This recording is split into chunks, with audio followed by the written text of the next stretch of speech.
आते हैं हम अपनी सेकंड टॉपिक पे, वीक न्यूक्लियर फोर्स पे।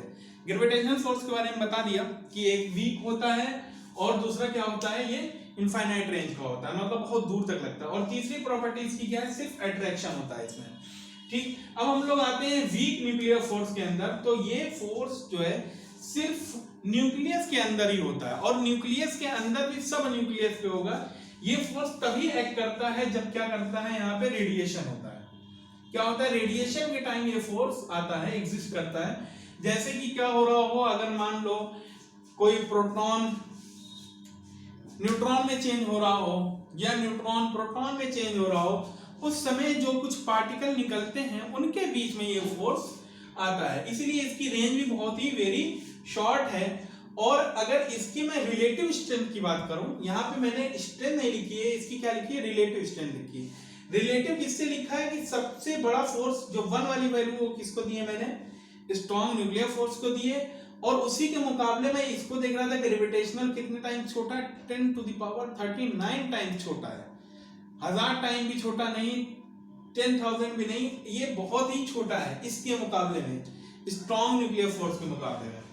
और ये भी इसके मुकाबले में छोटा है, लेकिन इससे क्या है, ग्रेविटेशनल फोर्स से स्ट्रॉन्ग होता है ये। लेकिन बस इसकी बात ये होती है कि ये बहुत ही वेरी शॉर्ट रेंज का भी होता है। और इससे ज्यादा बहुत ज्यादा डिटेल में 11th के कोर्स में ये फोर्स नहीं आएगा, ये क्वांटम फिजिक्स के अंदर ज्यादा है, तो बस इसकी यहीं तक कहानी है। तो अब आते हैं हम लोग थर्ड फोर्स अपने, जो तीसरे नंबर पे लिख रखा है मैंने, इलेक्ट्रोमैग्नेटिक फोर्स। ये उतनी इंपॉर्टेंट है 11th के कोर्स के लिए। 11th के कोर्स में तो नहीं बहुत ज्यादा आएगा इलेक्ट्रोमैग्नेटिक फोर्स, हालांकि 12th के कोर्स में ज्यादा है। 11th में हम लोग ग्रेविटेशनल फोर्स तक ही ज्यादा पढ़ेंगे। तो इलेक्ट्रोमैग्नेटिक फोर्स के बारे में अगर मैं जानना चाहूं, तो पहले स्टडीज करी जाती थी, उसमें इलेक्ट्रोमैग्नेटिक फोर्स को हम लोग दो तरीके से पढ़ते थे। इलेक्ट्रिक फोर्स को पढ़ते थे और फिर मैग्नेटिक फोर्स को पढ़ते थे। मतलब क्या है, मतलब ये है कि इलेक्ट्रिक फोर्स का मतलब चार्ज की वजह से दो चार्ज पड़े हों, आपस में रिपल्शन भी होता है, अट्रैक्शन भी होता है। ये दोनों चार्ज की वजह से कौन सा फोर्स आता है, इलेक्ट्रिक फोर्स आता है। और एक होता था मैग्नेटिक फोर्स, जो क्या होता है, मैग्नेट के बीच के अट्रैक्शन की वजह से आता था और रिपल्शन की वजह से आता था। लेकिन दो साइंटिस्ट ऐसे हैं, ओरेस्टेड और फैराडे, इन लोगों ने क्या कर दिया, इन लोगों ने इन दोनों फोर्स को कंबाइन कर दिया है। इन लोगों का कहना ये था कि ना तो इलेक्ट्रिक फोर्स को मैग्नेटिक फोर्स से अलग किया जा सकता है, ना तो मैग्नेटिक फोर्स को इलेक्ट्रिक फोर्स से अलग किया जा सकता है। तो बाद में स्टडी ये हुई कि जो हम ये जो फोर्स पढ़ेंगे, इनको अब अलग अलग ना पढ़ेंगे, एक ही में नाम दे देंगे। इसीलिए इसका नाम क्या हो गया है, एक ही में लिख दिया गया है। इलेक्ट्रिक फोर्स का इलेक्ट्रो ले लिया गया और मैग्नेटिक पूरा ले लिया गया है इसका नाम। तो इसे हम लोग बोलने लगे हैं इलेक्ट्रोमैग्नेटिक फोर्स। दूसरी बात, ये किसके बीच में आता है, हमेशा किसके बीच में आता है, चार्ज पार्टिकल। किसमें के बीच में आता है, चार्ज पार्टिकल के बीच में आता है। ठीक है, इसमें आपको मालूम है कि प्लस प्लस लाइक चार्जेस क्या करते हैं, इसमें रिपेल करते हैं। लाइक चार्जेस क्या करेंगे, रिपेल करेंगे। प्लस प्लस भी रिपेल करेगा, आपस में ढकेलेगा, और माइनस माइनस भी क्या करेगा, ढकेलेगा। और इसमें अगर एक पॉजिटिव हो और एक निगेटिव हो, तो ये क्या कर जाएंगे, अट्रैक्ट कर जाएंगे।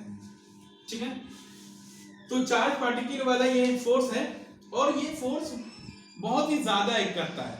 अब जैसे कि मान लो ये कोई मैंने मार्कर है या समझ लो ये डस्टर है, डस्टर को मैंने उठा रखा है ना। अब ये डस्टर के ऊपर भाई साहब फोर्स किधर लग रही होगी, ग्रेविटी कहाँ खींच रही है, अर्थ की वजह से जो ग्रेविटेशनल फोर्स आ रहा होगा वो इसको कहाँ खींच रहा होगा, नीचे खींच रहा होगा। अब अर्थ तो इसको नीचे खींच रहा है, लेकिन बैलेंस कौन किया है, हमारे हैंड ने बैलेंस किया।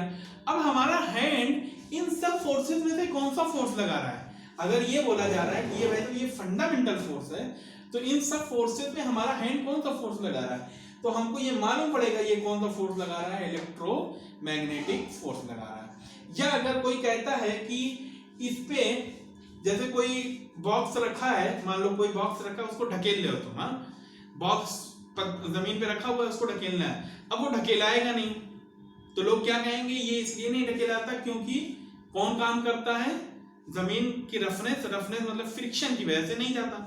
तो फिर कोई कहेगा यार फ्रिक्शन फोर्स तो इसमें कहीं लिखा नहीं है, तो इसका मतलब वो किस फोर्स से आया है, तो ये भी मालूम पड़ेगा कि ये किसकी वजह से आया है, मैग्नेटिक फोर्स की वजह से। सरफेस को क्या कर रखा है, एक दूसरे की सरफेस आपस में क्या बनाई रहती है, इलेक्ट्रोमैग्नेटिक फोर्स बनाई रहती है। तो इसे हम लोगों को 12th में बहुत ही डिटेल में पढ़ना है। 12th में बहुत इसका जितना है इलेक्ट्रिक और मैग्नेटिक वाला चैप्टर हमारे एनसीईआरटी में 12th में ही है। हमें मेन अभी के लिए सिर्फ ग्रेविटेशनल फोर्स ही ज्यादा पढ़ना है।